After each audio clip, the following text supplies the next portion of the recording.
Recording in progress.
Assalamualaikum warahmatullahi wabarakatuh. Selamat pagi menjelang siang. Selamat bertemu kembali di acara Dukcapil Menyapa Masyarakat Dinas Kependudukan Pencatatan Sipil Kota Banjarmasin. Alhamdulillah pagi ini kita dapat bertemu kembali pada acara DMM yang kedua dengan tema selain tidak hanya membahas tentang kartu keluarga dan KTP, tetapi kita juga akan membahas tentang perkawinan dan perceraian bagi non-muslim. Baik, untuk memulai acara pada pagi hari ini, pertama-tama kita dengarkan bersama arahan dan paparan dari Bapak Kepala Dinas Dukcapil PLT Dukcapil Kota Banjarmasin. Kepada Pak Madian kami persilahkan.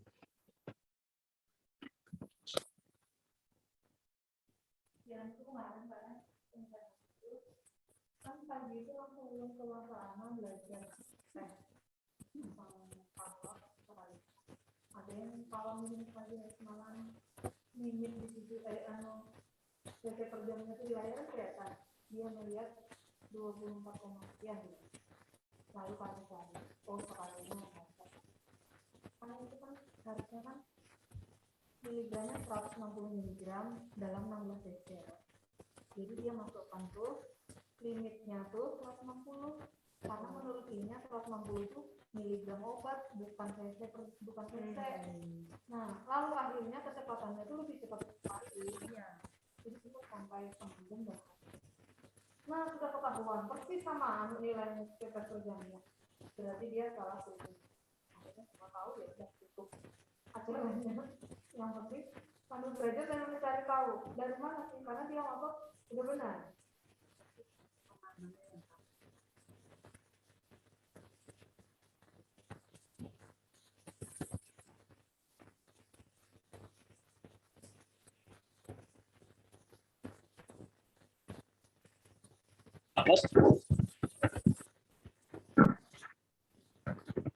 Sebagai pengguna layanan, masyarakat barangkali memiliki permasalahan, kendala-kendala terkait dengan dokumen kependudukan yang akan diterbitkan atau yang akan diurus. Nah, ini silakan dapat berinteraksi pada kesempatan kegiatan DMN pada pagi hari ini. Dan dalam rangka untuk mewujudkan tertib administrasi kependudukan dan pelayanan yang membahagiakan masyarakat, baik di tingkat pusat maupun di daerah, khususnya di Kota Banjarmasin, Dukcapil Kota Banjarmasin ini mempunyai beberapa regulasi atau kebijakan. Antara lain adalah bahwa sekali lagi semua layanan untuk pembuatan dokumen-dokumen kependudukan dan pencatatan sipil itu adalah semuanya gratis tanpa dipungut biaya. Hal ini sudah diatur di dalam Undang-Undang tentang Administrasi Kependudukan, Undang-Undang Nomor 24 Tahun 2013. Kemudian terkait dengan pencetakan dokumen kependudukan ini sudah bisa dilaksanakan oleh masyarakat pengguna layanan itu dengan ukuran kertas HPS 80 gram, ukuran A4, terkecuali untuk dokumen KTP dan kartu identitas anak ini yang masih menggunakan belangko.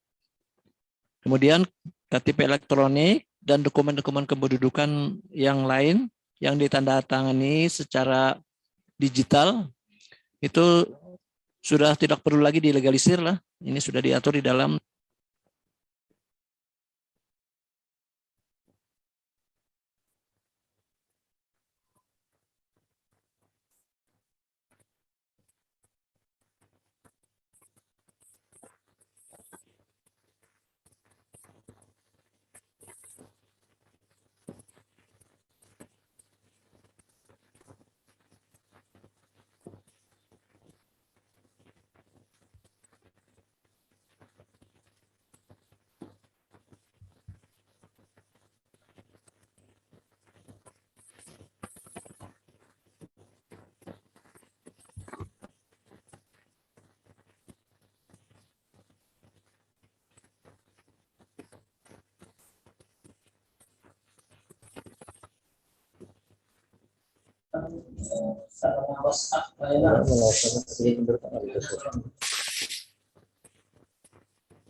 Tes, tes.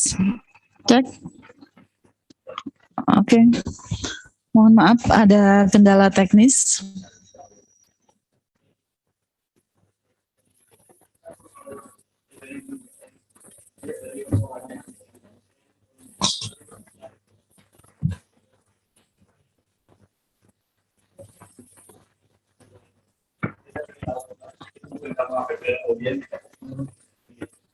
Oke, mohon maaf.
Kepala Dinas Bupati Kota Banjarmasin untuk menyampaikan harapan yang selanjutnya mungkin dapat dilanjutkan dengan paparan pertama Pak untuk menjerat waktu karena tadi terkendala teknis suara tidak kedengaran, jadi kami mohon maaf kepada para partisipan yang ada.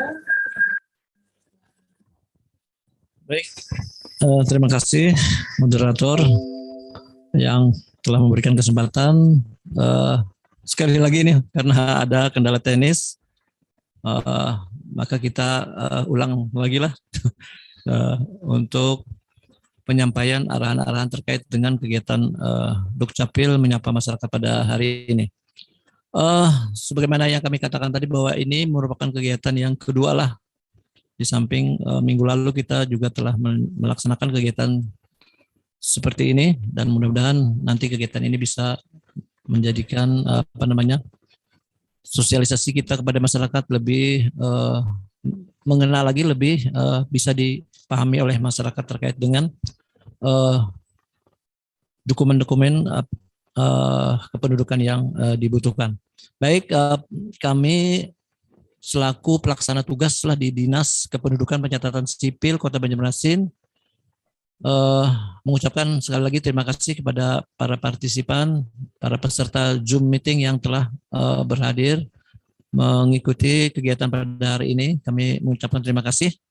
Kegiatan ini tadi sebagaimana kita katakan adalah salah satu upaya kita untuk lebih mendekatkan kepada masyarakat sebagai pengguna layanan.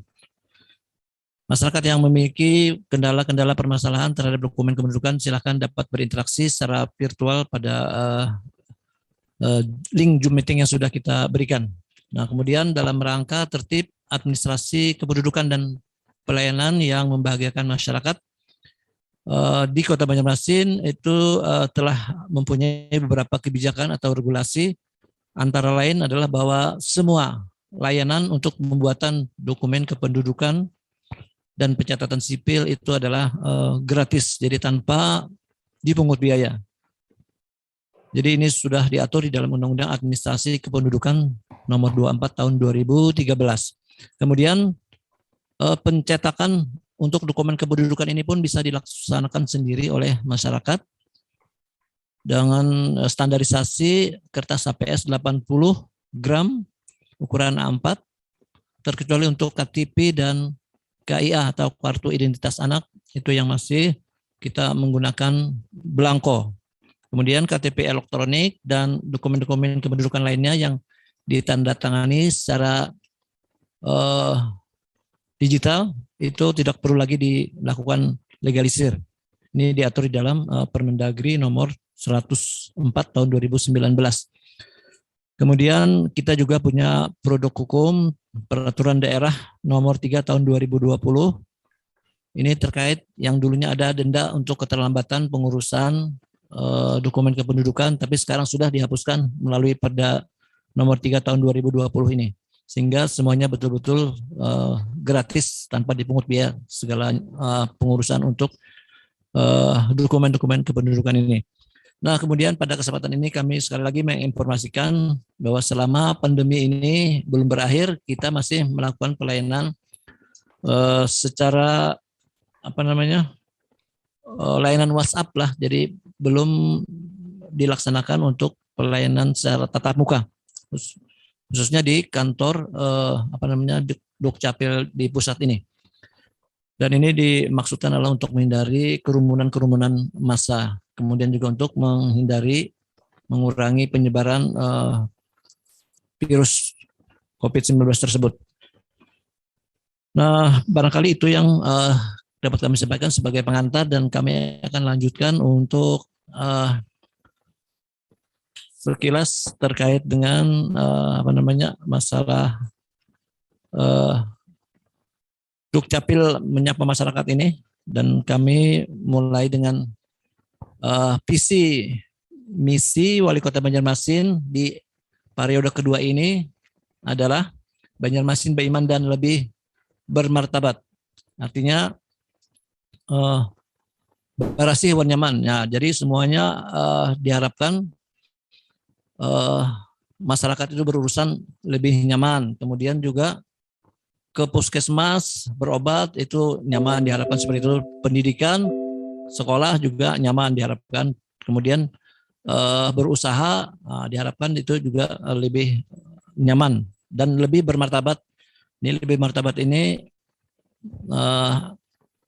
paling tidak intinya adalah untuk meningkatkan juga di pelayanan masyarakat kita. Nah, seperti di Dukcapil ini mungkin ke depannya kita lebih terus meningkatkan pelayanan-pelayanan kita yang ada di Kota Banjarmasin ini. Ke depan kita juga melaksanakan kegiatan untuk melayani masyarakat yang sakit, yang tidak bisa melakukan perekaman. Nah, kemudian yang orang dengan gangguan jiwa ini juga kita layani dengan jemput bola. Jadi kita yang melayani mereka karena mereka tidak bisa melakukan perekaman di tempat kita, kita yang mendatangi mereka dengan nama rekayasa jiwa lah, inovasi rekayasa jiwa. Ini sudah beberapa kali kawan-kawan kita mendatangi mereka yang berkebutuhan khusus tersebut. Nah, kemudian dengan lebih martabat ini tentunya ini ada 3 hal paling tidaklah dimaksudkan di lebih martabat ini, bahwa efisiensi, efektivitas pelayanan itu agar lebih bisa ditingkatkan. Kemudian juga partisipasi masyarakat di dalam pelayanan ini juga diharapkan bisa lebih meningkat, dan juga keterbukaan pelayanan ini bisa dirasakan oleh masyarakat. Nah, kemudian sebagaimana yang sering dikatakan disampaikan oleh Pak Wali Kota Banjarmasin bahwa prinsip pelayanan atau moto pelayanan itu ada 3 ini. Jika bisa dipermudah, janganlah dipersulit. Kemudian kalau bisa dipercepat, janganlah diperlambat. Dan kalau bisa diselesaikan hari ini, jangan ditunda sampai besok. Karena besok juga masih ada kegiatan-kegiatan lain tentunya seperti itu. Kemudian sekali lagi amanat dari Undang-Undang Adminduk nomor 23 tahun 2006 dan dirubah dengan Undang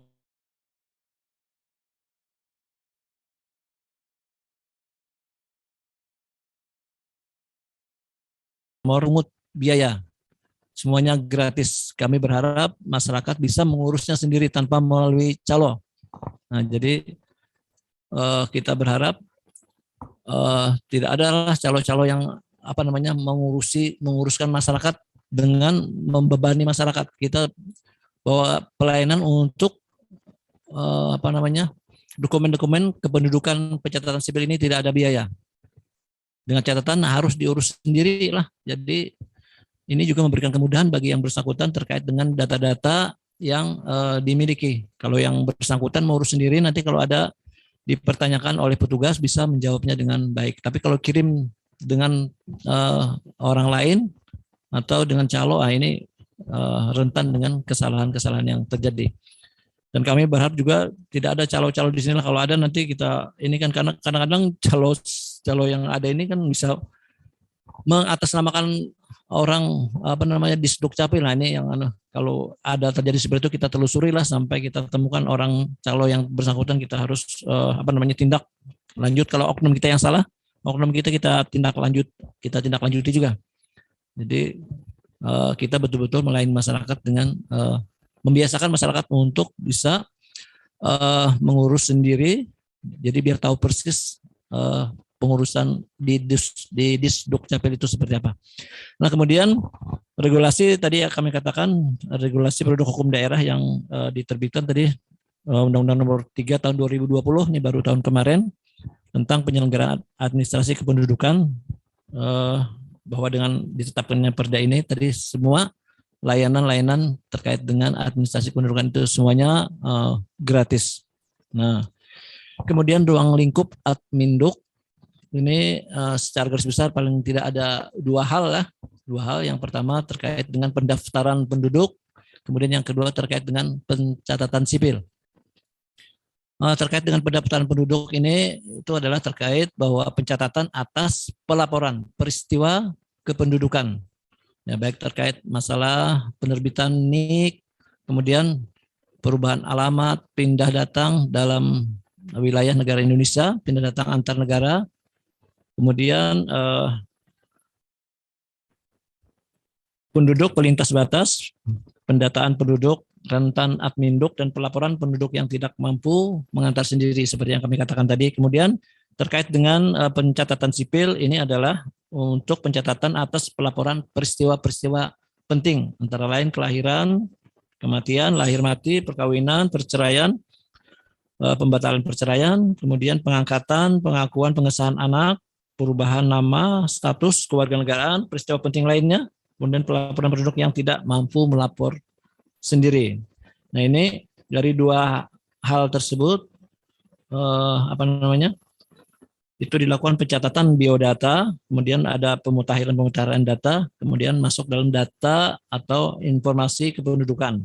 Nah di sini terbitlah NIK, KK, KTP, dan surat keterangan kependudukan lainnya. Kemudian pada pencatatan sipil ada penerbitan akta-akta yang telah diterbitkan, pembuatan catatan-catatan pinggir terhadap ada perubahan-perubahan yang terjadi, dan semuanya ini merupakan data yang diperlukan oleh pemerintah juga.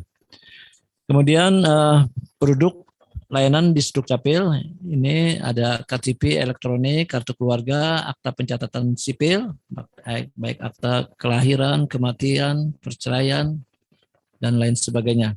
Kemudian ada kartu identitas anak dan surat keterangan kependudukan lainnya.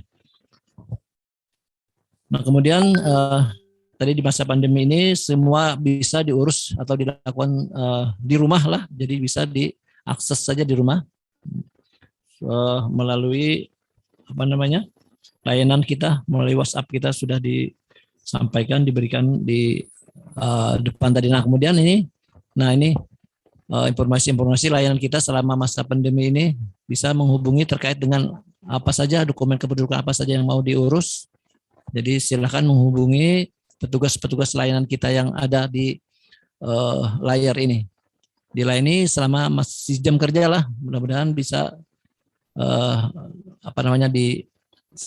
dilayani pada saat jam kerja. Nanti kalau melewati jam kerja bisa, nanti kadang-kadang bisa tidak nyambung lah, jadi mungkin bisa besoknya lagi lah seperti itu.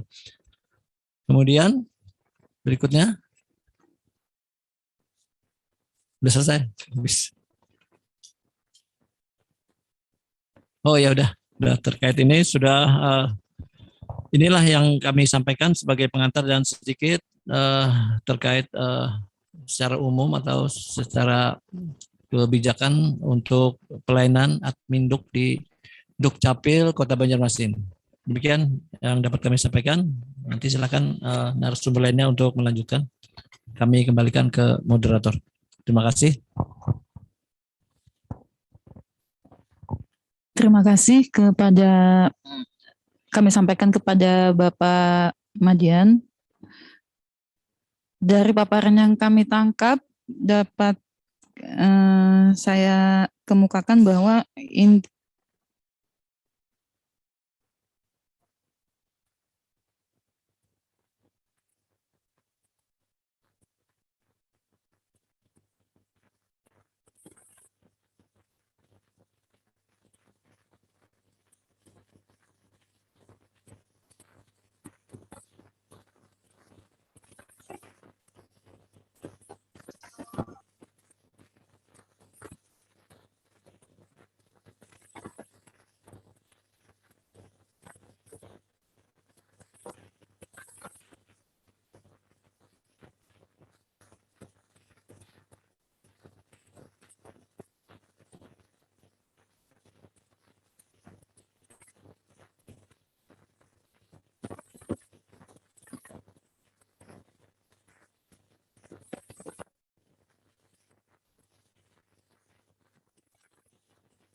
baik.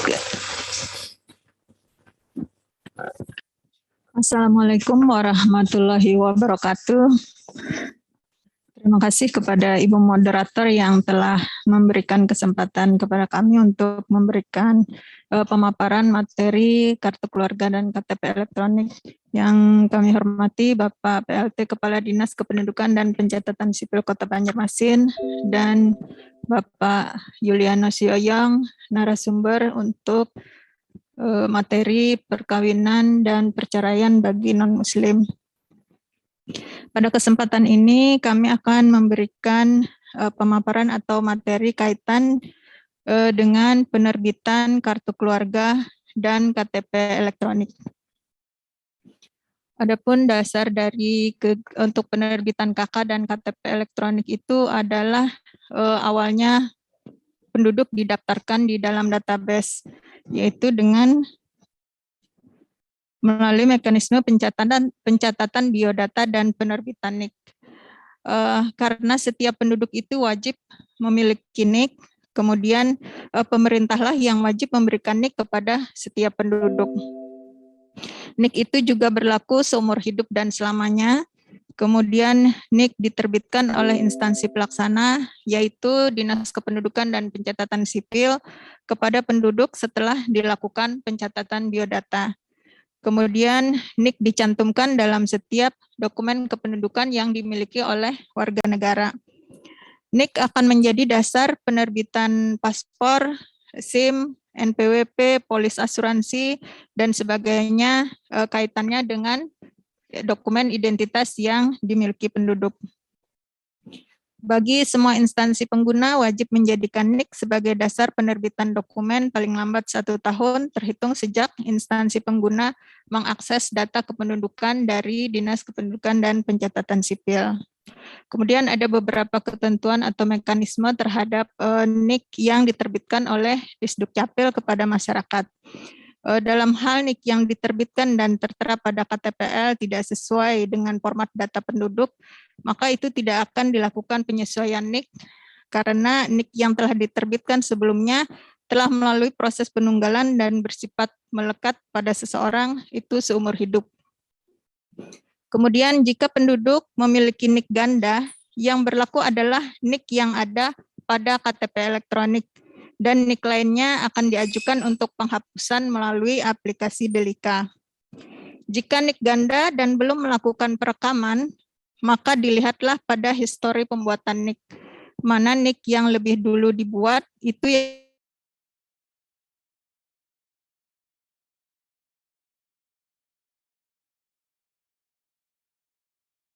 berhak untuk mendapatkan NIK, yaitu bagi penduduk asing pemegang KITAS atau ITAP dengan sebelumnya mengisi F101 bagi yang baru melaporkan, dan kemudian akan diterbitkan NIK yang akan tertera pada SKTT atau KK dan KTP elektroniknya. Kemudian bagi penduduk orang asing yang sudah melapor kembali ke negaranya atau pindah ke luar negeri, maka NIK-nya tidak dihapus. cukup diubah flag statusnya saja sehingga bisa tetap terlihat histori yang bersangkutan bahwa yang bersangkutan itu atau WNA tersebut pernah tinggal di wilayah NKRI. Kemudian mekanisme pendaftaran awal penduduk itu adalah melalui pencatatan biodata dan penerbitan NIK tadi.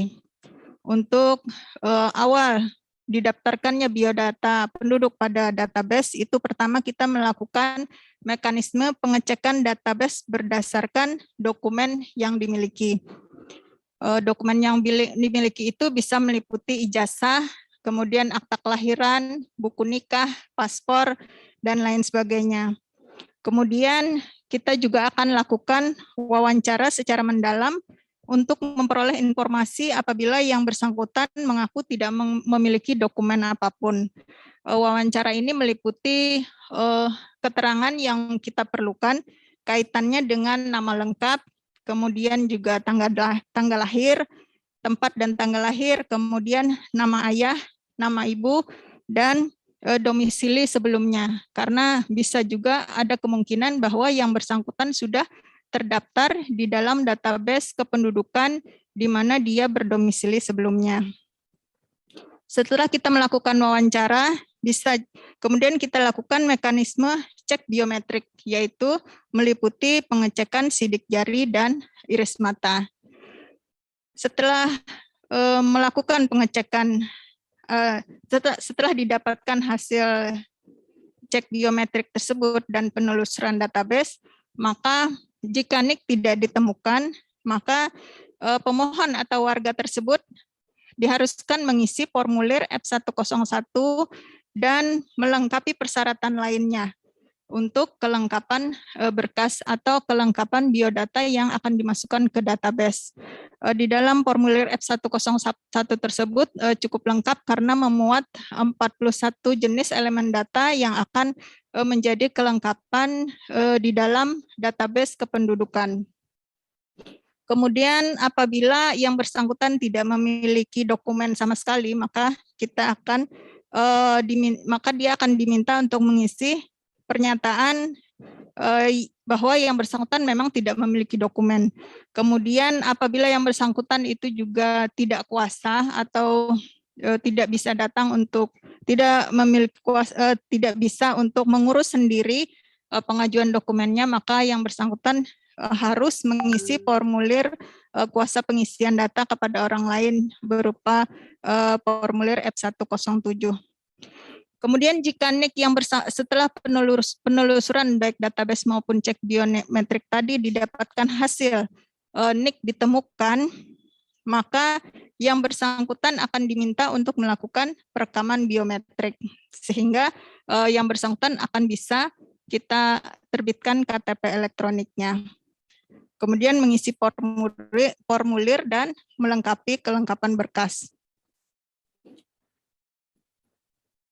Kemudian apabila terlacak bahwa yang bersangkutan terdaftar di dalam database kependudukan Dinas Kependudukan dan Catatan Sipil kabupaten atau kota lain atau daerah lain, maka yang bersangkutan jika ingin memilih domisili di Banjarmasin, maka harus mengajukan surat permohonan perpindahan data penduduk yaitu SKPWNI.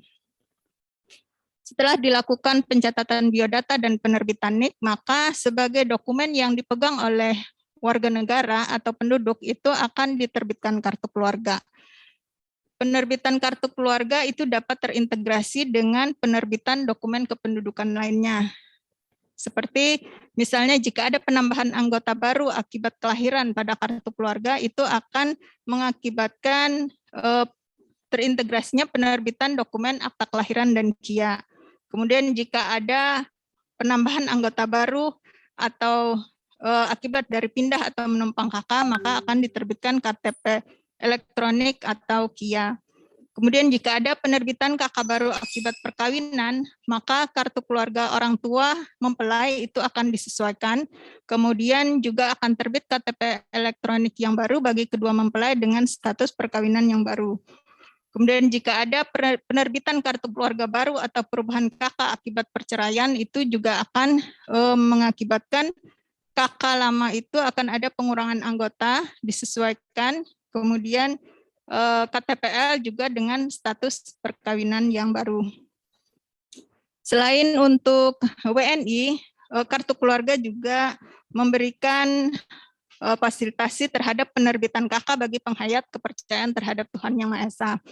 Ini dilakukan tanpa melihat apakah sudah ada organisasi kepercayaannya atau apakah organisasi kepercayaannya sudah terinventarisir pada Ditjen Kebudayaan. Kemudian sistem juga bisa mengakomodir pada KK dan KTPL bagi penghayat kepercayaan terhadap Tuhan Yang Maha Esa, termasuk KK dengan anggota keluarga yang memilih agama atau kepercayaan yang berbeda-beda. Jadi tidak menutup kemungkinan bahwa di dalam satu keluarga apabila ada anggota keluarga yang memiliki keyakinan atau agama yang berbeda-beda.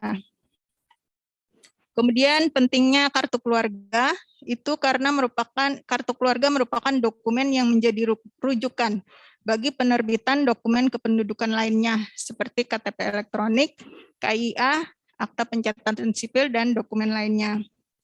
Kemudian perubahan di KK juga akan mempengaruhi basis data yang digunakan untuk pelayanan publik lainnya, seperti misalnya pelayanan SIM, BPJS, dan lain-lain yang sudah dikerjasamakan dalam hal pemanfaatan data. Kemudian juga KK itu bisa diterbitkan bagi penduduk WNI dan orang asing yang memiliki kartu izin tinggal tetap. Kemudian penerbitan kartu keluarga baru itu bisa terjadi akibat membentuk keluarga baru, kemudian adanya penggantian kepala keluarga, bisa juga terjadi karena pisah KK, adanya pindah datang penduduk yang tidak diikuti dengan kepala keluarga, kemudian adanya WNI yang datang dari wilayah NKRI karena pindah, penduduk rentan administrasi kependudukan, ada 5 subjek yang menjadi penduduk rentan administrasi kependudukan, yaitu korban bencana alam, korban bencana sosial, kemudian orang terlantar, kemudian juga yang termasuk penduduk rentan ada penduduk yang menempati kawasan tanah sengketa atau hutan yang statusnya dalam lindungan negara. Dan terakhir yang menjadi subjek penduduk rentan adminduk adalah komunitas terpencil. Selain itu, penerbitan kartu keluarga baru bisa terjadi akibat orang asing yang memperoleh kewarganegaraan Indonesia dan bagi WNI yang semula berkewarganegaraan asing. Kemudian ketentuan nomor kartu keluarga itu melekat pada kepala keluarga, dan jika kepala keluarga pindah, maka nomor KK tetap mengikutinya. Dibuat nomor KK baru sesuai format daerah tujuan. Setelah diterbitkan KK sebagai identitas perorangan penduduk, maka akan diterbitkan kartu tanda penduduk elektronik bagi warga negara. Adapun penerbitan KTP elektronik bagi penduduk WNI dan orang asing itu bisa terjadi karena terbitnya KTPL baru. Bisa juga karena adanya perubahan data akibat pindah datang. Kemudian bisa karena perpanjangan bagi penduduk orang asing yang mempunyai kartu izin tinggal tetap. Bisa juga terjadi terbitnya KTPL karena hilang atau rusak. Selain itu, ada juga penerbitan KTPL bagi petugas khusus. Persyaratan bagi penerbitan KTPL bagi petugas khusus itu yang pertama tentu saja sudah melakukan perekaman biometrik yang tercantum dalam basis data kependudukan untuk data aslinya. Jadi data aslinya itu tetap tersimpan di dalam basis data kependudukan.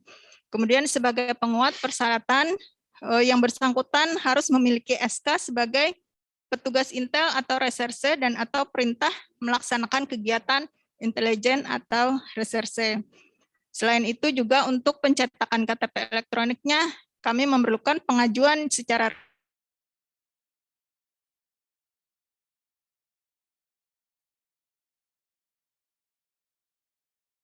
petugas khusus itu diberikan kepada petugas khusus yang melakukan tugas keamanan negara, yaitu kegiatan yang mengamankan pelayanan publik dan bidang lainnya yang bersifat rahasia sesuai dengan ketentuan perundang-undangan. KTPL petugas khusus digunakan untuk menjamin kerahasiaan identitas petugas khusus selama menjalankan tugas keamanan negara. Ketentuan mengenai penerbitan KTPL petugas khusus berpedoman sesuai dengan ketentuan peraturan perundang-undangan, yaitu Peraturan Menteri Dalam Negeri Nomor 63 Tahun 2016. Untuk memfasilitasi atau mempermudah kegiatan penerbitan KTP elektronik yang didahului dengan perekaman bagi seluruh penduduk, terutama warga Banjarmasin, kami menyediakan inovasi berupa rekayasa jiwa, yaitu perekaman warga yang sakit, tua, dan mengalami gangguan jiwa. Karena perekaman KTP elektronik ini harus melibatkan fisik yang bersangkutan sehingga tidak bisa diwakilkan. Namun ada beberapa dari penduduk atau saudara-saudara kita yang tidak bisa mendatangi tempat pelayanan, yaitu di UPT atau Dinas Kependudukan, sehingga kamilah atau petugaslah yang akan mendatangi mereka ke rumah-rumah sehingga mereka tetap bisa dilayani dan bisa mendapatkan dokumen penduduk KTP elektronik setelah dilakukan perekaman. Adapun kriteria untuk mendapatkan layanan inovasi rekayasa jiwa ini adalah difokuskan kepada warga lansia, sakit permanen, dan mengalami gangguan jiwa yang berdomisili di Banjarmasin atau yang datanya terdata di dalam database Kota Banjarmasin. Kemudian adanya surat permohonan dari ketua RT atau pengurus yayasan atau panti yang diketahui oleh lurah setempat yang ditujukan kepada Dinas Kependudukan dan Pencatatan Sipil Kota Banjarmasin ataupun bisa juga melalui UPT pelayanan di 5 kecamatan sekota Banjarmasin. Kemudian di dalam surat permohonan tersebut harap diberikan informasi secara jelas tentang alamat yang akan dituju agar memudahkan petugas dalam melakukan perekaman. Di dalam surat permohonan juga diharapkan mencantumkan nomor telepon yang bersangkutan atau yang bertanggung jawab terhadap proses perekaman sehingga petugas lebih mudah memberikan informasi terkait penjadwalan perekaman KTPL ke rumah warga. Kemudian juga harap dipastikan bahwa warga yang akan direkam biodatanya itu dalam kondisi yang tidak sakit yang akan membahayakan petugas perekaman. Untuk sampai dengan bulan September dan awal Oktober ini, kami sudah melaksanakan inovasi rekayasa jiwa di 5 kelurahan, yaitu di Kelurahan Telawang, di Kelurahan Belitung Utara, Kelurahan Telaga Biru, Kelurahan Surgi Mukti, dan Kelurahan Pasar Lama. Kami masih menunggu permohonan-permohonan ataupun pemberitahuan dari warga atau ketua-ketua RT dari wilayah lain di Banjarmasin apabila ada warganya yang masih memerlukan pelayanan ini, sehingga seluruh warga Kota Banjarmasin yang sakit ataupun yang tidak mampu untuk mendatangi perekaman itu bisa terdata biodatanya, bisa diterbitkan KTP elektroniknya sehingga mereka bisa mendapatkan urusan atau mendapatkan pelayanan publik yang lebih baik. Mungkin demikian paparan dari kami kaitannya dengan penerbitan kartu keluarga dan KTP elektronik untuk wilayah Banjarmasin. Mohon maaf apabila ada kesalahan. Kami akhiri dengan ucapan Assalamualaikum warahmatullahi wabarakatuh. Assalamualaikum warahmatullahi wabarakatuh. Terima kasih kami sampaikan kepada Ibu Paryawati, menarik sekali inovasi Dukcapil Kota Banjarmasin yang sudah dilaksanakan, inovasi rekayasa jiwa. Ini sepertinya sudah dilaksanakan di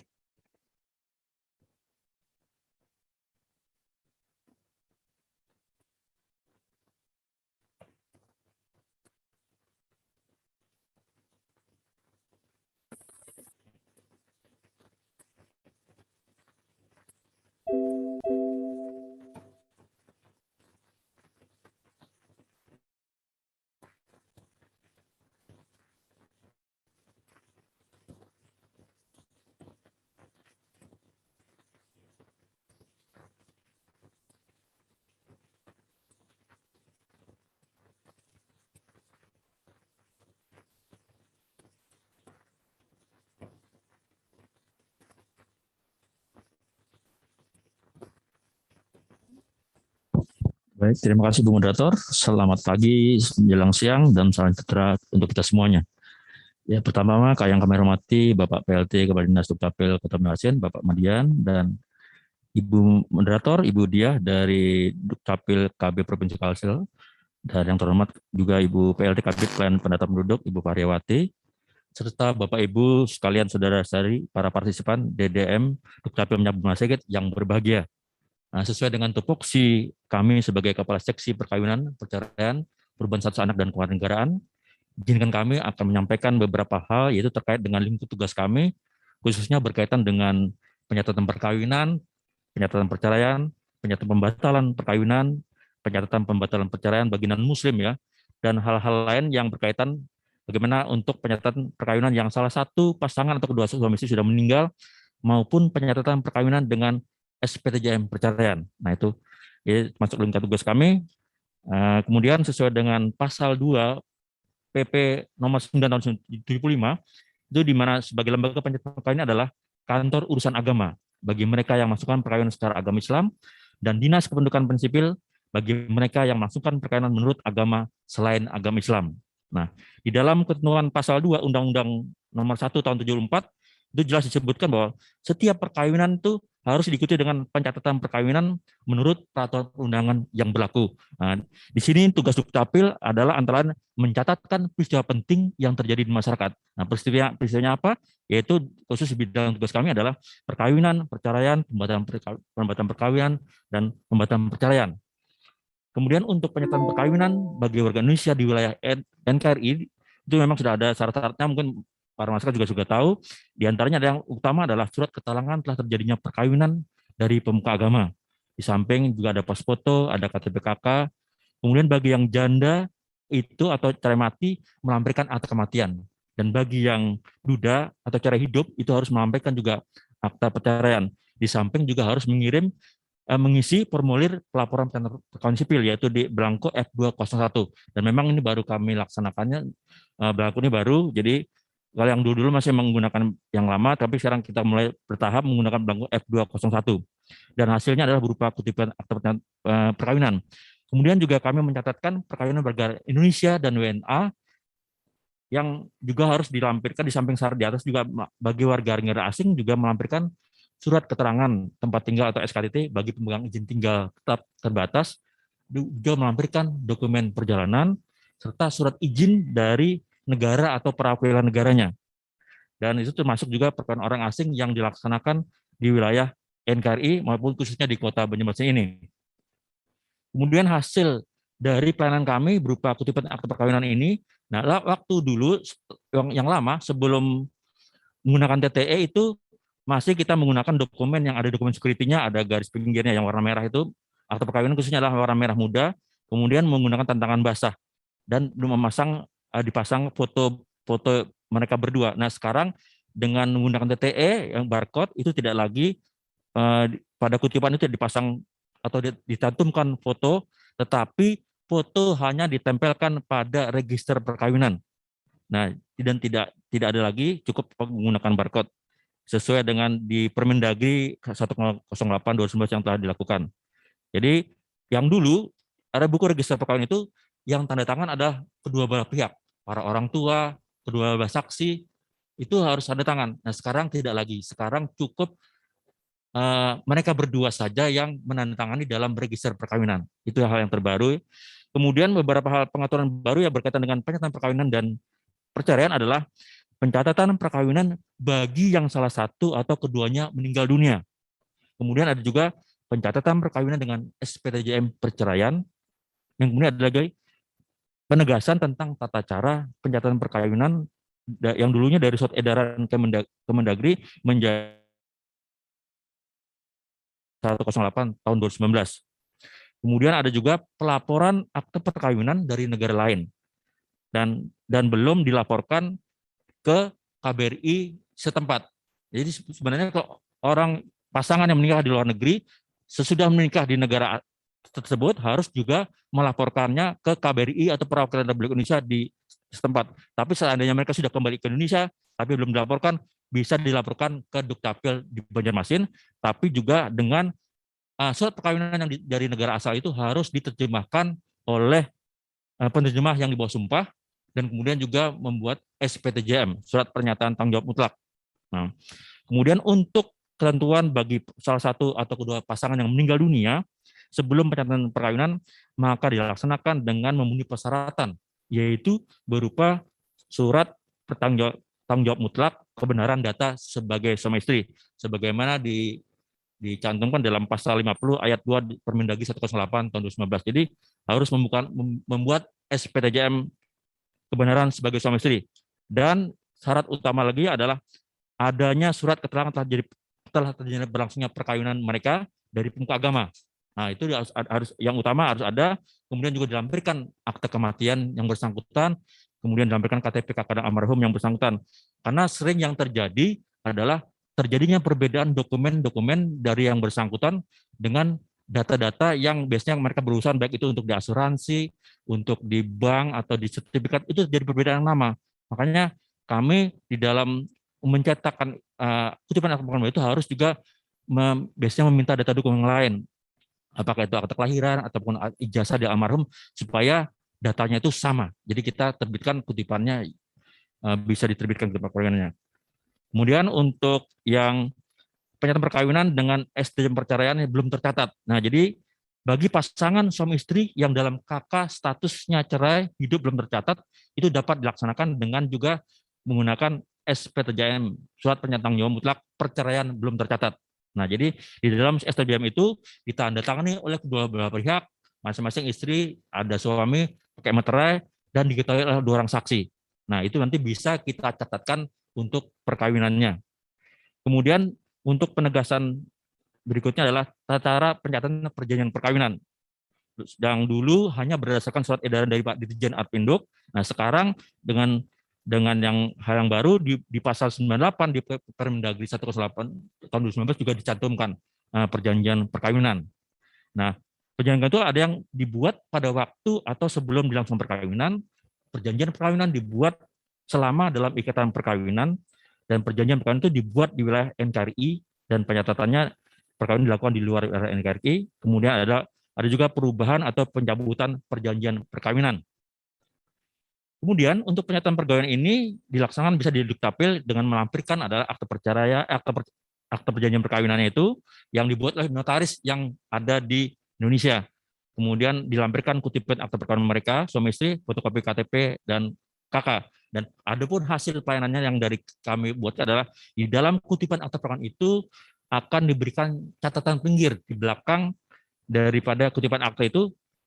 Kemudian bagi yang surat perkawinannya itu diterbitkan di luar negeri, itu kita hanya memberikan berupa surat keterangan, berupa pencatatan dilakukan di negara lain. Seperti itu.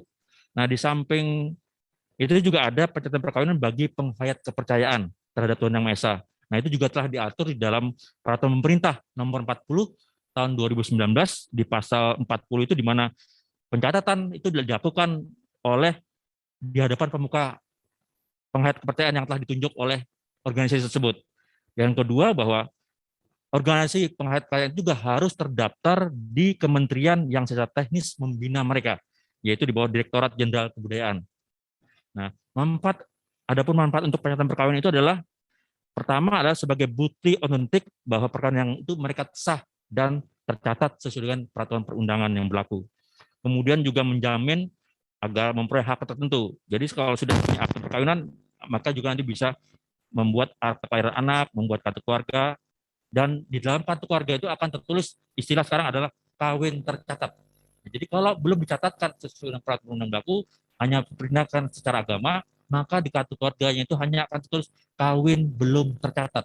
Dan akte kelahiran anak pun yang akan dibuat adalah aktenya adalah anak seorang ibu tanpa nama bapaknya.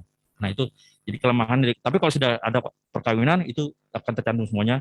Sudah di samping juga adalah untuk memberikan perlindungan terhadap status perkawinannya, kemudian memberikan kepastian terhadap status hukum baik isu suami, baik istri dan anak, juga memberikan perlindungan terhadap hak-hak sipil yang diakibatkan oleh adanya perkawinan tersebut. Kemudian untuk penyatakan ada juga namanya istilah pencatatan pembatalan perkawinan. Nah, itu sebagaimana di Permendagri 108 di pasal 55 itu disebutkan harus dilampirkan adalah salinan putusan pengadilan. yang telah menjadi ketua tetap, ada kutipan akta perkawinannya, ada KK dan KTP. Nah, hasilnya adalah kita Dukcapil Kota Banjarmasin menerbitkan surat keterangan pembatalan perkawinan.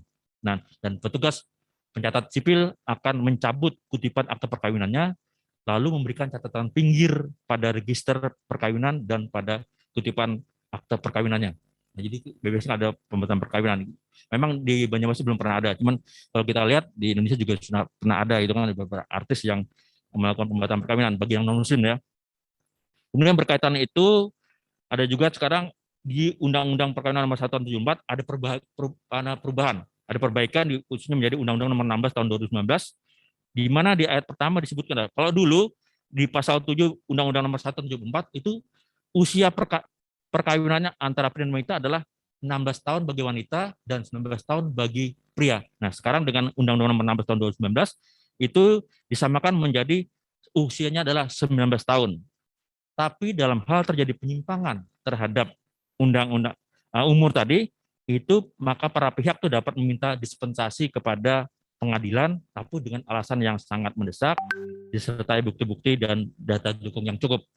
Nah, dapat kami informasikan juga bahwa untuk yang beragama Islam ya, dari data Pengadilan Agama Banjarmasin, khususnya yang beragama Islam, untuk tahun 2020 di Pengadilan Agama Banjarmasin kelas 1A itu menangani perkara sebanyak 167 perkara dispensasi kawin. Jadi anak artinya perkawinan di bawah usia 19 tahun.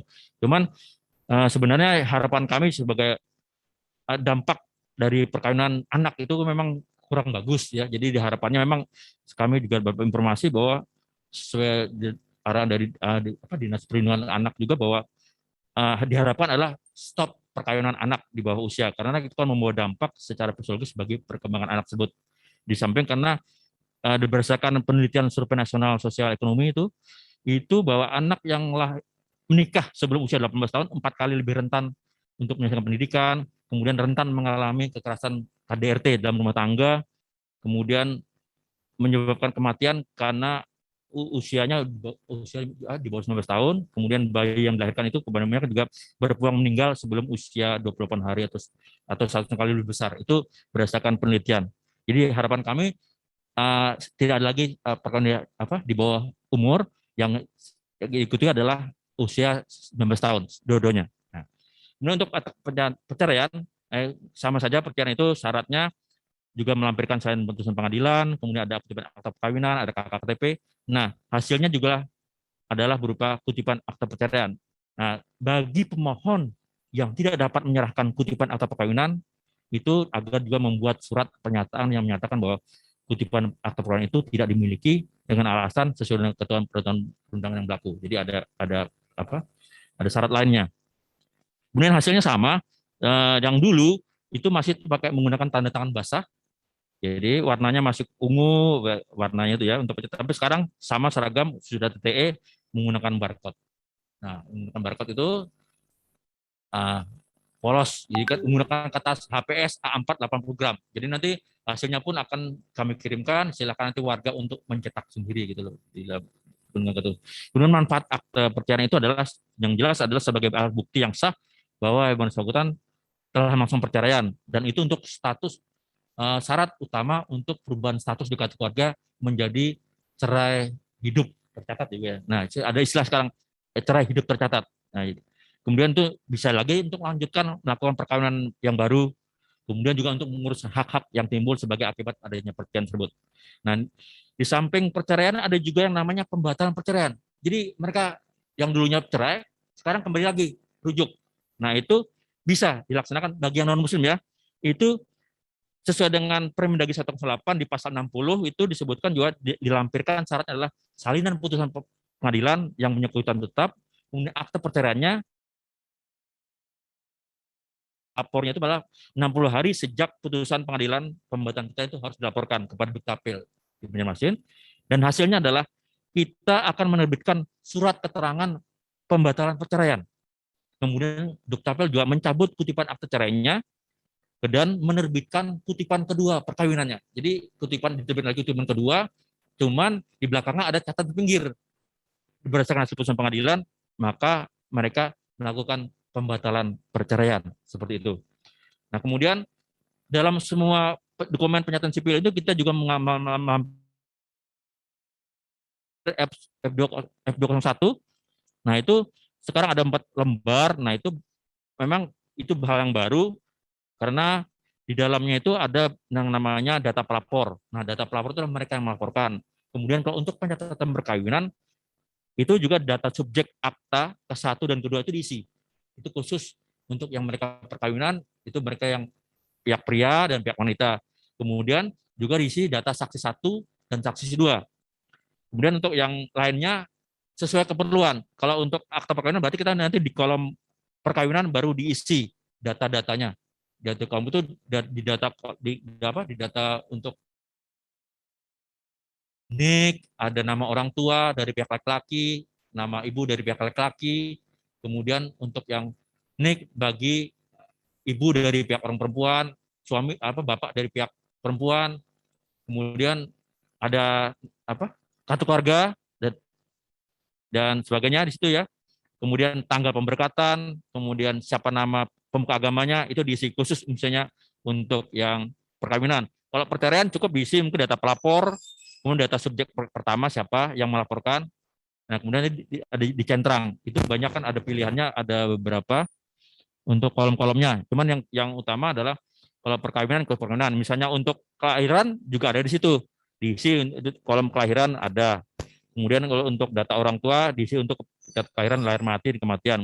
Kemudian data anak itu juga untuk yang kelahiran ya. Tapi kalau yang kami khusus nanti yang diisi adalah data pelapor, data subjek 1 ke 2, data saksi 1 dan 2. Kemudian di kolomnya adalah untuk perkawinan kah, untuk perceraian, pembatalan perceraian maupun pernyataan perkawinan. Nah, itu saja mungkin dari kami untuk Dukcapil bidang kami. Selanjutnya kami kembalikan kepada moderator untuk melanjutkan. Terima kasih.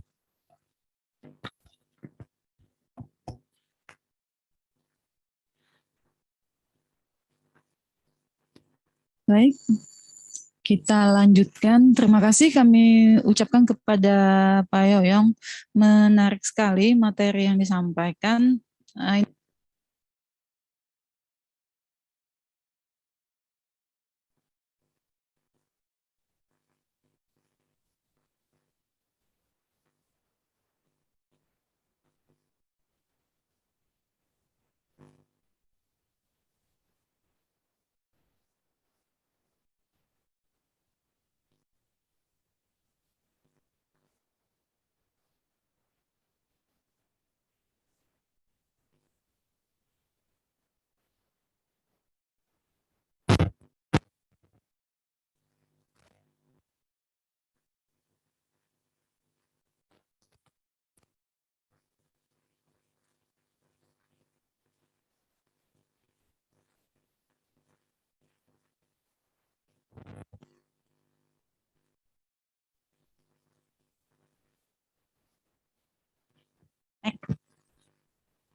Oke, baik.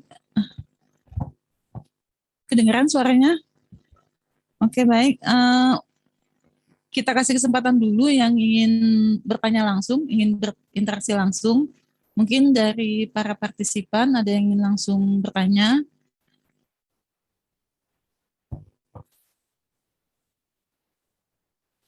Kalau tidak ada, saya akan bacakan pertanyaan di chat.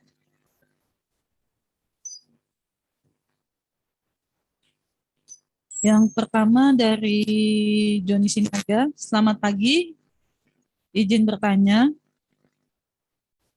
Bagaimana pengurusan akta pernikahan KK dan KTP Kota Banjarmasin pasangan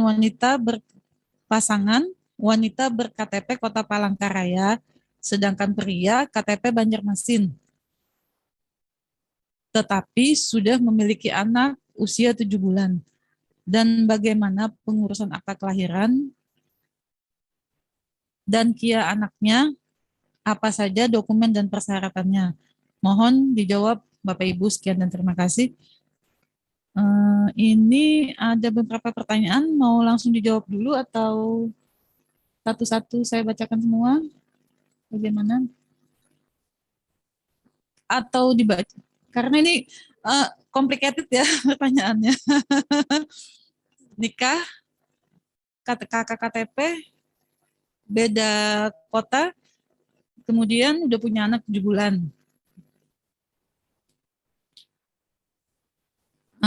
Kemudian ada pertanyaan yang kedua dari Rina Sugiarti. Mohon info untuk NIK dan kartu keluarga kadang tidak bisa langsung online, sinkronisasi dengan BPJS, Ketenagakerjaan, Kesehatan itu kenapa? Oke, ini mungkin nanti bisa langsung dijawab karena hanya masalah online ya. Kemudian ada lagi pertanyaan dari Roni, pengurus luar ya.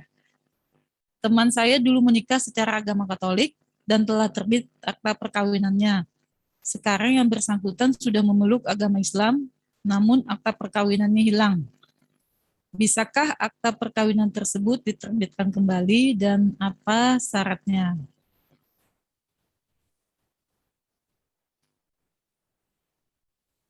Oh, ini pertanyaannya. Kemudian mungkin 3 dulu ya. Jadi yang selanjutnya nanti akan saya bacakan kembali. Mungkin Bapak Ibu masih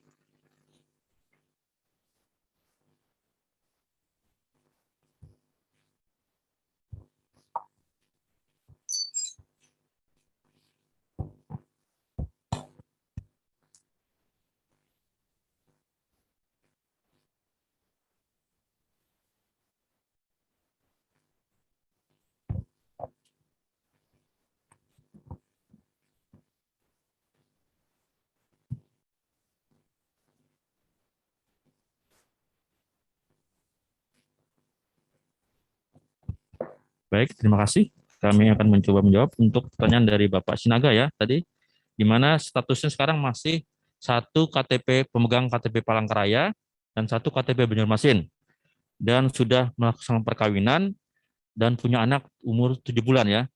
Nah, bagaimana untuk pencatatan perkawinannya? Seperti itu ya.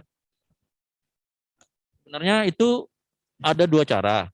Pertama, itu bisa digabungkan dulu kakaknya. Itu kan masih KTP Palangka ya, masih megang. Nah, sebenarnya kalau sudah suami istri sebenarnya bisa harus gabung dalam 1 kakak ya. Jadi kalau mau masuk kakak Banjarmasin dulu, silakan itu nanti minta atau mendaftar ke Dukcapil Palangkaraya untuk minta dibuatkan SKP WNI ya, surat keterangan pindah warga Indonesia yang 2 lembar itu. Nah, itu sudah mendapatkan surat keterangan pindah dari Dukcapil Palangkaraya, silakan nanti untuk digabungkan dengan menghubungi ke bagian nomor WA kakak pindah datang. Nah, jadi bisa gabung di kakak Banjarmasin. Karena kan sudah punya anak juga kan. Jadi bisa silakan digabung dalam kakak Banjarmasin. Cuma nanti di dalam kakak yang Banjarmasin itu masih statusnya adalah belum kawin. Karena statusnya kan belum secara di catatan sipil. Jadi masih hanya nikah agama dan untuk berikutnya silakan nanti untuk mendaftarkan ke kami untuk membuatkan pencatatan perkawinannya dengan melampirkan seperti yang sudah kami jelaskan pada sesi pertama tadi, yaitu melampirkan surat keterangan perkawinan dari pengagama, kemudian KTP kakaknya. Nah, sementara KTP-nya bisa masih yang KTP yang ada dulu, karena nanti kalau sudah pencatatan baru nanti dirubah. Nanti dilampirkan sesudah pencatatan sipil, biasanya minimal 10 hari kerja itu sudah masuk berkasnya, nanti ke depannya baru kita bisa kita catatkan dengan melampirkan syarat-syarat yang seperti kami sebutkan tadi di dalam di awal tadi, yaitu ada pas foto berdua, kemudian KTP kakaknya, kemudian KTP kakak 2 saksi bisa dilampirkan. Nanti kita akan catatkan. Nah, nanti dengan terbitnya kutipan akta perkawinan, kami juga akan membuatkan akte pengesahan anak. Tapi dalam hal anak itu lahir sesudah pernikahan agama. Jadi pernikahan agama dulu, lahir anak, nah baru catatan sipil. Nah itu kita akan bisa lakukan namanya pengesahan anak. Nanti kita terbitkan kutipan akta pengesahan anak, kemudian nanti di anak itu harus juga dibikinkan dulu akta kelahirannya. Nah dibikinkan akta kelahiran anak seorang ibu, nanti sesudah catatan sipil baru kita capingkan catatan pinggir di belakangnya berdasarkan akta perkawinan nomor sekian, tanggal sekian, telah disahkan seorang anak ini menjadi pasangan saya dan ini. Nah, itu untuk dari kami bidang perkawinan. Mungkin untuk yang kakaknya bisa di Ibu Feryati untuk menjelaskannya. Kemudian untuk yang tadi apa di akta perkawinan yang hilang ya. Nah, kami kurang tahu apakah itu akta perkawinan itu adalah terbitan Banjarmasin atau bukan. Nah, kalau terbitan Banjarmasin nanti bisa kami cek dulu ke database kami di data arsip kami di gudang, kami carikan. Cuman kalau akte kawin yang hilang itu terbitan bukan Kota Banjarmasin, luar daerah, kami juga harus mendapatkan, misalnya Bapak Ibu masih punya fotokopinya kah akte kawinnya? Kalau punya bisa dilampirkan. Nanti kalau terbitan luar daerah kita konfirmasi dulu keabsahan akte itu ke daerah asal. Kalau memang benar absah, nanti bisa kita terbitkan kutipan keduanya di Banjarmasin dengan melampirkan surat kehilangan dari kepolisian. Dari kami itu dulu. Terima kasih.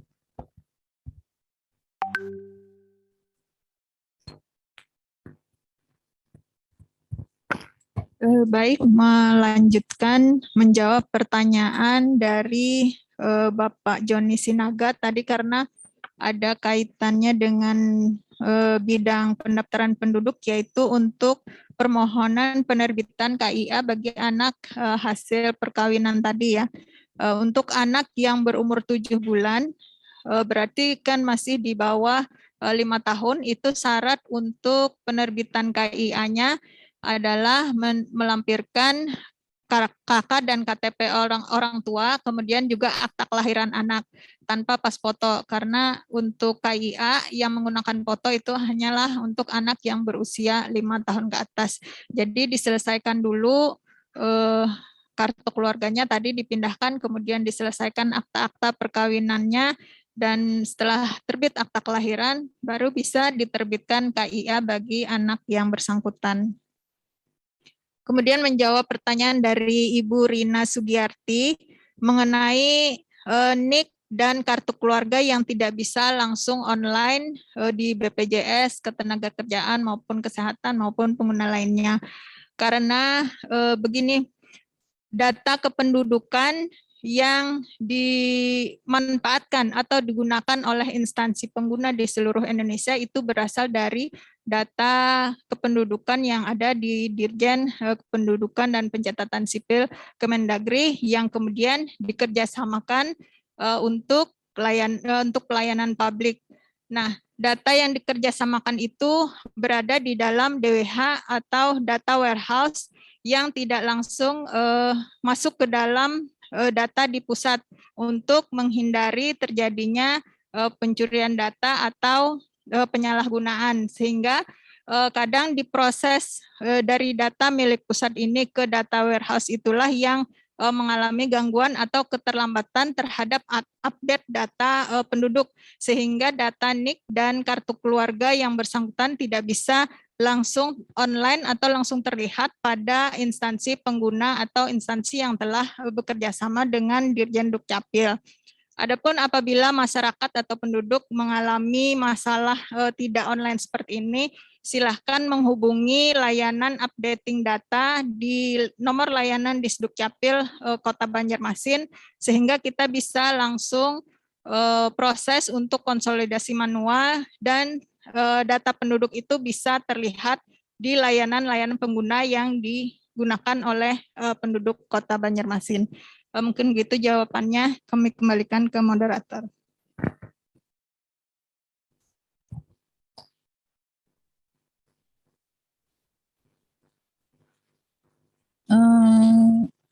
Baik, untuk pertanyaan selanjutnya mungkin karena ini di via chat ya, tidak interaksi, jadi saya tidak bisa menanyakan langsung kepada penanya.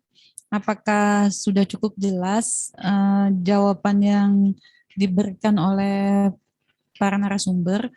Jadi mungkin apabila kurang puas dengan jawaban yang diberikan, mungkin Bapak Ibu bisa chat kembali. Kalau misalnya sudah oke, terima kasih. Baik, untuk pertanyaan selanjutnya, ada beberapa lagi. Tadi NIK BPJS. Oke, dari PMKP ada pertanyaannya. Suami saya sudah melakukan perekaman EKTP. sejak zaman periode pertama, tapi sampai saat ini belum keluar-keluar, padahal sudah 2 kali, 3 kali mengurus ke kecamatan, tapi tetap belum bisa diberikan dan hanya diberi surat keterangan sebagai KTP sementara. Mohon solusi dan petunjuk supaya segera bisa punya KTP. Waduh, ini belum punya KTP, katanya masih pegang suket. Baik, lanjut, nanti ini bisa dijawab oleh Ibu Paryawati. Kemudian ada pertanyaan dari Kori. Adik saya sudah menikah 4 tahun yang lalu, tapi belum ada catatan sipil. Pernah diurus ke Dukcapil, persyaratannya harus ada KTP dari orang tua mempelai. Sementara orang tua di kampung sudah tua, umur hampir 85 tahun, dan KTP mereka sudah tidak ada lagi. Gimana ya Pak solusinya? Dan sekarang pun anaknya mau masuk TK, tapi belum ada akte kelahiran. Karena kendala ortu belum ada akta kelahiran. Jadi mungkin ini belum punya akta perkawinan ya, akta perkawinan Muslim, dan sudah punya anak, dan anaknya mau sekolah. Jadi mungkin ini bisa Pak Yoyong ya.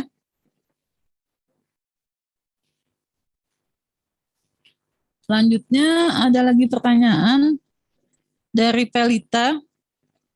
Selamat pagi, saya berasal dari Banjarmasin dan pasangan saya dari Bandung.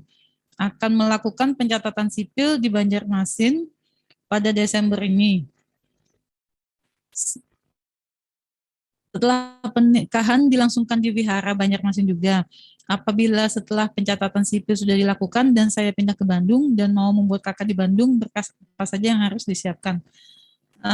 Baik, mungkin 3 dulu ya. 1 mungkin pertanyaan ini bisa dijawab oleh Ibu Paryawati, dan 2-nya lagi untuk Pak Yoyong. Apa sudah cukup jelas saya membacakan pertanyaannya, bisa ditangkap?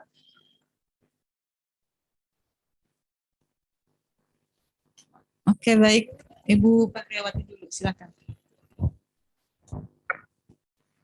Baik, terima kasih untuk pertanyaan yang ditujukan kepada kami kaitan dengan penerbitan KTP elektronik ya dari PMKP. Dari PMKP bahwa suaminya sudah melakukan perekaman, namun KTP elektroniknya sampai sekarang belum keluar. Kalau dilihat di sini bahwa periode pertama Pak Jokowi mungkin sudah lebih dari 6 tahun yang lalu ya, sudah lama juga. Perlu kami sampaikan juga bahwa tadinya penerbitan KTP elektronik ini hanya diperuntukkan bagi warga yang belum pernah memiliki KTP elektronik. Nah, namun sehingga dikeluarkanlah surat keterangan pengganti identitas diri atau yang biasa dikenal oleh masyarakat luas terutama Banjarmasin itu sebagai KTP sementara. Namun sejak di tahun 2020 ketersediaan belangko yang diberikan oleh pusat itu sudah bisa mencukupi bagi warga yang melakukan penggantian KTP elektronik akibat perubahan data ataupun hilang atau rusak. Nah, saya tidak tahu apakah dari PMKP ini sudah melakukan pengusulan pencetakan KTP elektronik di UPT kecamatan, karena dalam masa pandemi ini untuk layanan di Dinas Dukcapil Kota Banjarmasin itu memang layanan tatap muka masih ditutup, dan karena untuk pelayanan KTP elektronik ini masih harus kita lakukan dengan menyerahkan langsung kepada masyarakat, maka yang dapat kami lakukan untuk pelayanan tatap muka hanya di UPT 5 Kecamatan sekota Banjarmasin. Jadi untuk Ibu, silahkan suaminya nanti memohon untuk pencetakan KTP elektronik di UPT Kecamatan sesuai domisili dengan membawa surat keterangan pengganti KTP elektronik yang dimiliki atau yang dipegang sekarang untuk bisa dicetakkan KTP elektroniknya. Selain itu kami juga tidak kurang tahu apakah memang tidak terbitnya KTP elektronik milik suami ibu itu karena memang ada kendala teknis, misalnya adanya kerusakan terhadap pengiriman data. Nah, itu mungkin juga bisa dikonfirmasi Bu di kecamatan, apakah memang status pencetakan KTP elektronik itu sudah siap cetak. Nah, jadi silahkan nanti di UPT kecamatan dicek kembali apakah memang bisa dicetak atau memang ada kendala teknis sehingga datanya tidak bisa dicetak. Apakah itu karena duplikat rekod atau yang lainnya. Karena setelah perekaman itu biasanya akan keluar beberapa status hasil perekaman elektronik dan hanya status print ready record yang bisa dicetak KTP elektroniknya. Nah, ada beberapa kendala teknis, misalnya tersangkut pada saat perekaman ada gangguan jaringan atau gangguan listrik dan sebagainya, sehingga data yang bersangkutan itu tidak bisa terkirim ke pusat dan tidak mendapatkan status untuk siap cetak. Nah, jadi untuk Ibu silakan kembali menghubungi UPT untuk pencetakan KTP elektronik suami Ibu. Demikian yang bisa ulun sampaikan. Selanjutnya silakan. Lanjut, silakan Pak. Baik, untuk penanya Yayong. berikutnya tadi Bapak Kori ya menanyakan bahwa ada punya keluarga sudah menikah 4 tahun, teman belum mempunyai akte perkawinan dan sudah mempunyai anak, tapi belum juga mempunyai akte kelahirannya ya. Dan KTP kendalanya KTP orang tua sudah tidak ada lagi karena orang tua di kampung. Nah, jadi bagi Bapak sekalian silahkan nanti untuk mendaftarkan perkawinannya. Nah, jadi dilampirkan juga surat keterangan tanda pernikahan dari pemuka agama itu, kemudian dilampirkan foto berdampingan berdua suami istri 4x6 ya, 3 lembar, kemudian fotokopi KTP berdua, orang tua mereka berdua. Kemudian untuk KTP orang tua yang tidak ada, ya kalau memang tidak ada tidak bisa kami paksakan juga, silakan, tidak apa-apa dia dilampirkan. Cuma nanti yang penting di data register kami hanya dicantumkan namanya saja, tapi untuk data-data lainnya kosong. Nah, untuk orang tua ya. Kecuali kalau memang sudah meninggal itu bisa dilampirkan surat kematiannya. Nah, kemudian untuk anak itu juga harus dibuatkan dulu aktenya. Apakah anak itu sudah masuk dalam kartu keluarga? Nah, kalau anak itu belum masukkan dalam kartu keluarga, silahkan dimasukkan nanti ke bagian kartu keluarga dengan melampirkan surat kelahiran dari bidan atau dari rumah sakit supaya anak itu juga mendapatkan NIK. Nah, sesudah itu baru diproses untuk membikinkan akta kelahirannya dulu. Sesudah sama ini dengan pertanyaan yang tadi juga, sesudah nanti penyatatan sipil 10 hari sebelum berkas masuk, nanti sudah 10 hari kemudian kita catatkan. Nah, kita terbitkan kutipan akte perkawinannya juga sekaligus adalah akte pengesahan anaknya. Kita terbitkan, kemudian juga nanti di belakang akte kelahiran itu akan namanya catatan pinggir pengesahan anak. Nah, itu untuk Bapak Kori ya. Kemudian untuk Saudari Felita ya, dari di mana akan melakukan perkawinan pada bulan Desember di Viara Damasoka dengan calon dari Bandung. Nah, itu silakan saja nanti dilengkapi kelengkapannya. Kemudian nanti sudah penyerahan sipil akan mendapatkan akte perkawinannya. Kemudian kalau mau pindah ke Bandung, nanti silakan Saudara Felita untuk mengurus ke bagian surat pindah. Biarkan saja ke surat pindahnya itu untuk mendapatkan surat keterangan pindah SKPWNI-nya dengan tujuan ke Bandung tadi sesuai. Jadi silakan nanti di bagian surat pindah itu akan mengirimkan data formulir isian yang harus diisi, yang dimana itu kalau masih Felita masih dalam kartu orang tua, nanti yang tanda tangan adalah orang tua mengeluarkan Felita dari kartu karena alasan sudah ke Bandung. Nah, akan dapat suratnya. Kemudian nanti urus untuk KTP kakaknya silakan nanti diurus di Bandung. Nanti di sana kan masukkan di kartu keluarga baru di sana. Nanti dilampirkan juga akte kutipan perkawinan dari sini. Nanti status kamu akan berubah berdua di sana kawin tercatat. Nah, baru sudah dapat kakak yang baru, silakan nanti di Bandung untuk mendapatkan untuk mendapatkan EKTP yang baru dengan KTP Bandung. Seperti itu. Jadi dari kami hanya mencatatkan perkawinan tadi pertama, kemudian nanti silahkan urus surat pindahnya ke bagian nomor WA surat pindah untuk pindah ke Bandung. Mungkin itu dari kami. Terima kasih. Kami kembalikan kepada Ibu Moderator. Terima kasih kepada Pak Yoyong dan Ibu Pahriawati. Di sini ada ditambahkan juga dari Ibu Kori tadi, katanya sambungan tadi Bu, anaknya mau masuk TK. Nah, ini pertanyaan ini tadi udah dijawab ya. Jadi tidak ada istilah seorang anak tidak bisa dibuatkan akta kelahiran. Jadi mungkin apabila Bapak Ibu mengikuti, oh ya belum ini ya, mungkin yang namanya akta kelahiran itu ada bermacam-macam. Jadi ada akta kelahiran pasangan suami istri ya, anak, kemudian ada akta kelahiran anak seorang laki-laki dan perempuan seperti itu yang dengan prase, dan kemudian ada anak seorang ibu, dan juga ada akta kelahiran untuk anak yang tidak diketahui asal usulnya.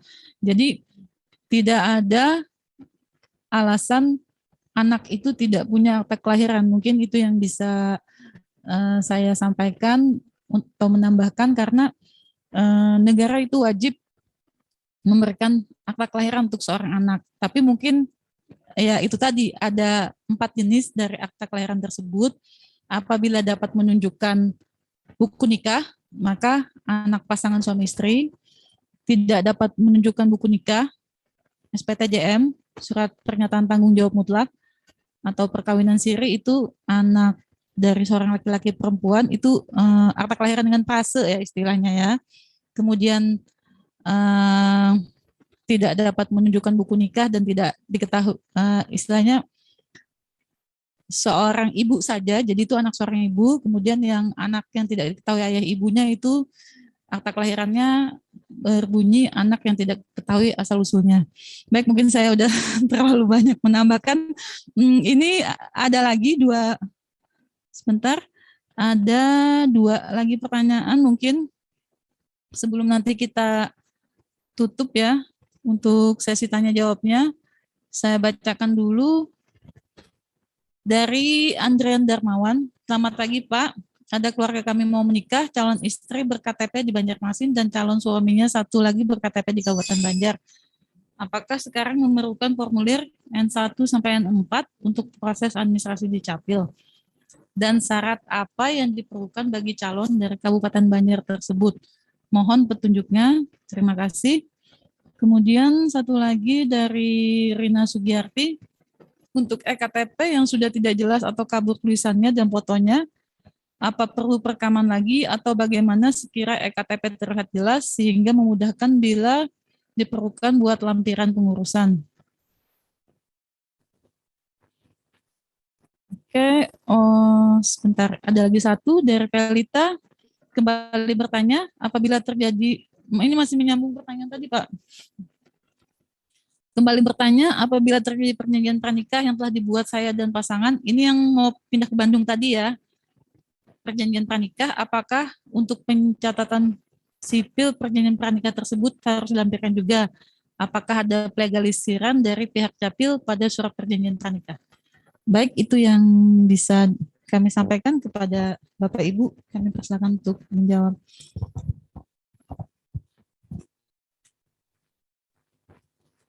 Terima kasih. Saya akan menjawab pertanyaan ini. Pertama dari Bapak Andian Pang ya, yang berkaitan dengan untuk pencatatan perkawinan di mana salah satu pasangannya adalah memiliki KTP Kabupaten Banjar, Matapura ya.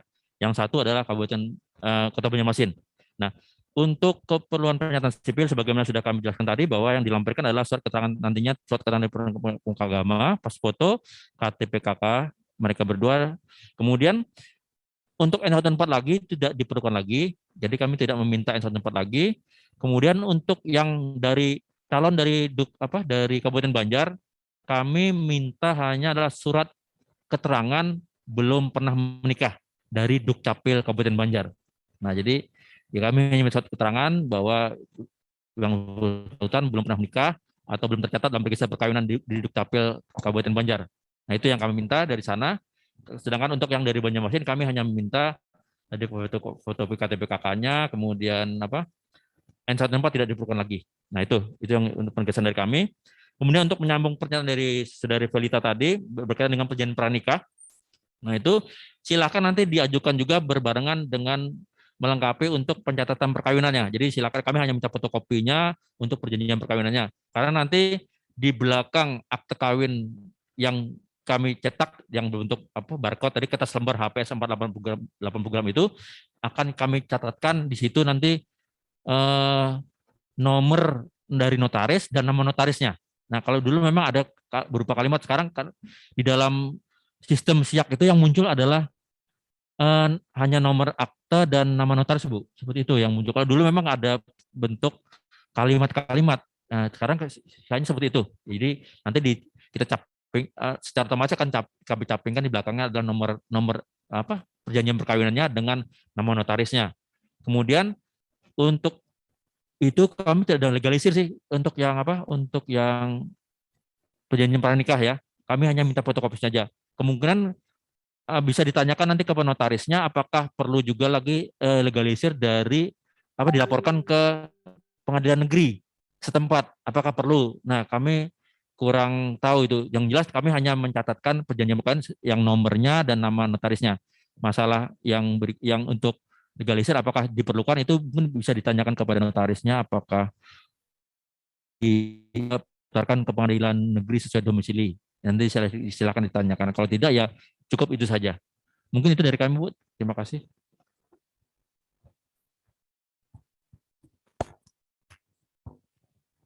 Silakan untuk ke Ibu Pahriawati, silakan dijawab. Baik, kami jawab pertanyaan dari Ibu Rina Sugiyarti kembali ya, mengenai KTP yang tidak jelas atau kabur itu apakah harus melakukan perekaman lagi. Jadi untuk KTPL yang sudah terbit namun kemudian pada bagian foto atau data yang lainnya itu kabur sehingga perlu dilakukan pencetakan ulang, itu tidak perlu perekaman lagi. Yang bersangkutan tidak perlu melakukan perekaman karena data yang bersangkutan itu sudah tersimpan di dalam database. Yang Ibu perlu lakukan hanyalah mendatangi UPT 5 Kecamatan Sekota Banjarmasin untuk memohon pencetakan ulang terhadap KTP yang rusak tersebut. Kami anggap rusak ya, karena datanya itu memang mungkin tidak terbaca, baik foto maupun ataupun data yang lain.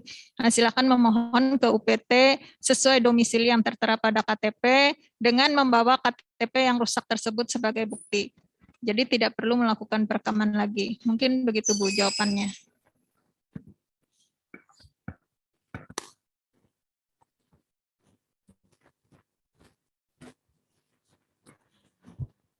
Alhamdulillahirrabbilalamin. Semua pertanyaan yang masuk di kolom chat sepertinya sudah terjawab semua ya.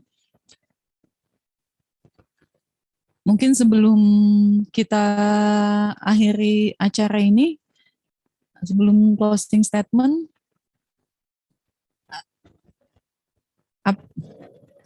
semoga, apakah ada pertanyaan lagi atau kita tunggu sebentar? Oke, baik, saya baca di kolom chat. Terima kasih atas jawabannya. Terima kasih atas jawabannya.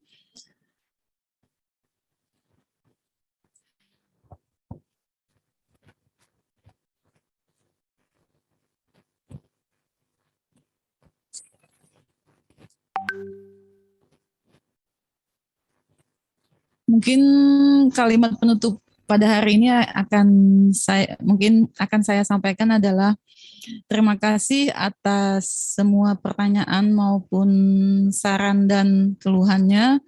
Semoga ini dapat memberikan peningkatan pelayanan bagi Dukcapil Kota Banjarmasin sehingga lebih baik. Sebagaimana moto dari Dukcapil adalah pelayanan yang membahagiakan masyarakat. Satu hal lagi yang perlu diingat, urus sendiri dokumen kependudukan Anda, hindari calo, dan ingat juga bahwa pelayanan Dukcapil tidak dipungut biaya atau gratis. Terima kasih atas partisipasi semuanya. Terima kasih kepada para narasumber yang telah hadir pada hari ini. Salah hilap mohon maaf. Wabillahi taufiq wal hidayah. Wassalamualaikum warahmatullahi wabarakatuh.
Recording stopped.